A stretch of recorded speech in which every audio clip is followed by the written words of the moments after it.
Salam sejahtera dan salam sehat bagi kita semuanya. Saudaraku, bacaan Alkitab hari ini terambil dari kitab Ibrani pasal 4 ayat 14 sampai dengan 16 yang berbunyi demikian. Karena kita sekarang mempunyai imam besar agung yang telah melintasi semua langit, yaitu Yesus anak Allah. Baiklah kita teguh berpegang pada pengakuan iman kita. Sebab imam besar yang kita punya bukanlah imam besar yang tidak dapat turut merasakan kelemahan-kelemahan kita. Sebaliknya, sama dengan kita. Ia telah dicobai hanya tidak berbuat dosa. Sebab itu marilah kita dengan penuh keberanian menghampiri tahta kasih karunia, supaya kita menerima rahmat dan menemukan kasih karunia untuk mendapat pertolongan kita pada waktunya. Saudara, di dalam Alkitab, imam adalah seseorang yang dipilih dan diurapi oleh Allah untuk mewakili umatnya, untuk datang menghadap, beribadah, dan memberikan persembahan kepada Allah. Pertanyaannya adalah, kenapa harus diwakilkan?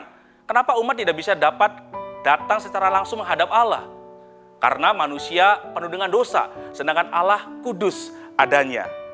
Saudaraku, sejak Adam dan Hawa jatuh ke dalam dosa, maka setiap manusia keturunannya juga menjadi berdosa.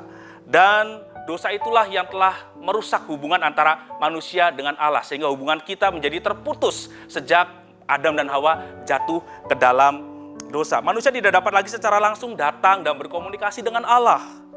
Di dalam kondisi seperti itulah Allah memilih dan mengurapi seseorang sebagai imam untuk menjadi pengantara, mewakili antara umatnya untuk datang menghadap dan beribadah dan memberikan persembahan kepada Allah.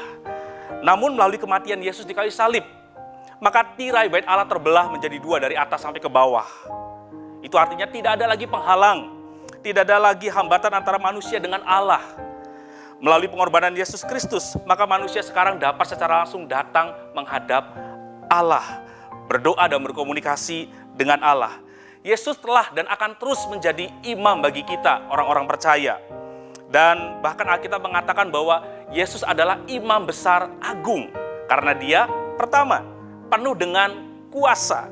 Salah satu tugas imam adalah mewakili umat untuk memberikan korban persembahan kepada Allah. Dan salah satu jenis persembahan tersebut adalah yaitu korban untuk mohon pengampunan dan penebusan atas setiap dosa-dosa yang umat lakukan.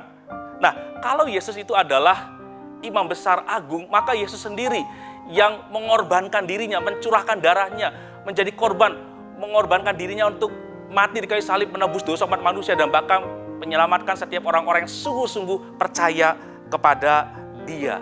Yang kedua, Yesus adalah imam besar agung karena Dia turut merasakan kelemahan-kelemahan kita. Sebagai manusia, Yesus dapat dan bahkan sangat merasakan yang namanya kelemahan dan pergumulan yang kita alami. Karena Yesus pernah mengalaminya, bahkan jauh melebihi dari apa yang kita alami. Saudaraku terkasih, turut merasakan itu artinya Yesus begitu peduli dan pasti akan menolong dan memampukan saya dan Anda sekalian tatkala harus menghadapi yang namanya pergumulan dan penderitaan hidup ini. Karena itu saudaraku, mari datang kepada Yesus, Sang Imam Besar Agung itu. Maka pasti kita akan diselamatkan dan ditolong oleh Dia. Amin.